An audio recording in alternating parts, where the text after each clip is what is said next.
માનનીય police commissioner સાહેબ શ્રી, સદર આવેદનપત્રથી આપશ્રીને ધ્યાન દોરવાનું કે વડોદરા શહેરમાં પ્રતિબંધ ચાઇનીઝ દોરાનું કેટલાક વેપારીઓ દ્વારા ચોરી છુપેથી વેચાણ થઈ રહેલ છે, તો પોલીસ તંત્ર દ્વારા આવા વેપારીઓને પકડી પાડવા ઠેકાને દરોડો પાડી પ્રતિબંધ ચાઇનીઝ દોરાનો જથ્થો જપ્ત કરવાનો તેમજ તેને નાશ કરવાની વિનંતી કરવામાં આવી હતી. વધુમાં જણાવવામાં આવ્યું હતું કે પ્રતિબંધ ચાઇનીઝ દોરીથી વડોદરા શહેરમાં દર વર્ષે નાગરિકોના મૃત્યુ થાય છે તથા કેટલાક ગંભીર રીતે જખમી પણ થાય છે.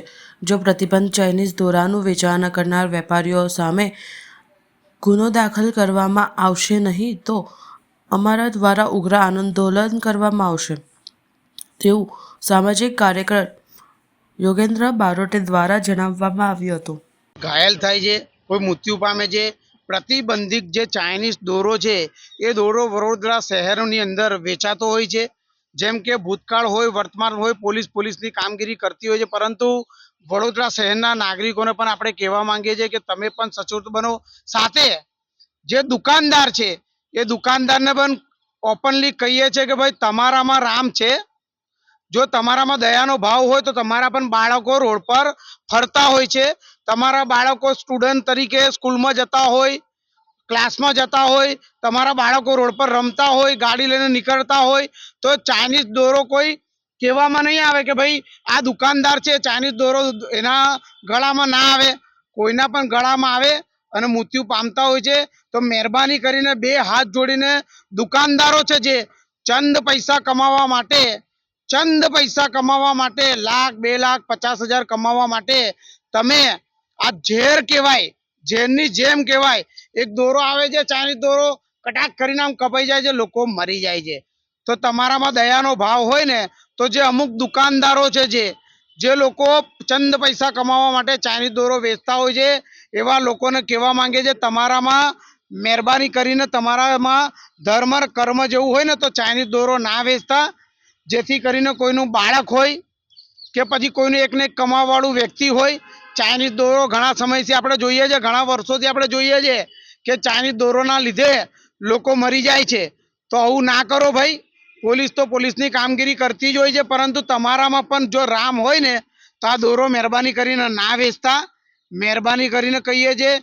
આજે વડોદરા શહેરના પોલીસ કમિશનર સાહેબને આવેદનપત્ર આપવામાં આવ્યું. પોલીસ કમિશનર સાહેબ નહોતા, જોઈન્ટ સીપી જે ડૉક્ટર લીના પાટીલ સાહેબ છે તેમને આવેદનપત્ર આપ્યું. તેમને એવું કહ્યું કે અમે મજબૂતાઈથી કામ કરીશું અને મજબૂતાઈથી ભૂતકાળમાં પણ કામ કર્યું છે, અને તમારા પાસે પણ કોઈ પણ માહિતી હોય તો અમારા સુધીને પહોંચાડજો, જેથી કરીને જે ચાઇનીઝ દોરો જે લોકો વેચે છે તેના પર માનવ વધ જેવી કલમો દાખલ કરવામાં આવે.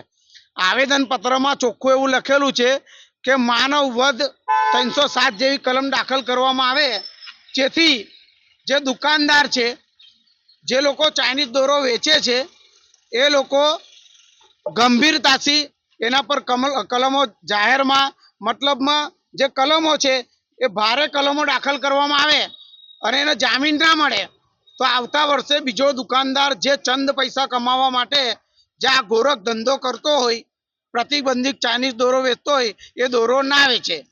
એ રીતે આજે વડોદરા શહેરના જોઈન્ટ સીપી સાહેબને આવેદનપત્ર આપવામાં આવ્યું.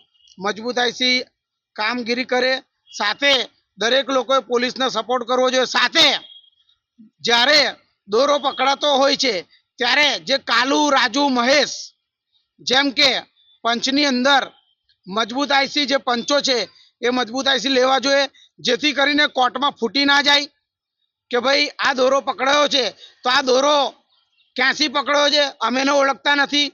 કોર્ટમાં જે પંચો ફૂટી જાય છે અને ચાઇનીઝ દોરો જ્યારે પકડાય છે ત્યારે એ છૂટી જાય છે. એવું કામગીરી ના થવી જોઈએ.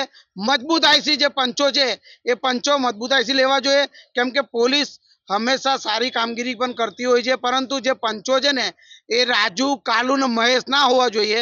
નવી કલમો આવી છે, એ કલમોમાં મજબૂતાઈથી તેના પર ફરિયાદ થવી જોઈએ, કેમ કે દુકાનદાર હોય, પોલીસ કર્મચારી હોય કે આપણા બાળકો હોય, દરેક લોકો વડોદરા શહેરમાં ફરતા હોય છે, ચાઇનીઝ દોરાના લીધે કોઈ એકને એક કમાવાવાળો વ્યક્તિ, કોઈનો એકને એક વ્યક્તિ જે નાનું બાળકો છે એ મરે નહીં, જેથી કરીને પોલીસ મજબૂતાઈથી કામગીરી કરે.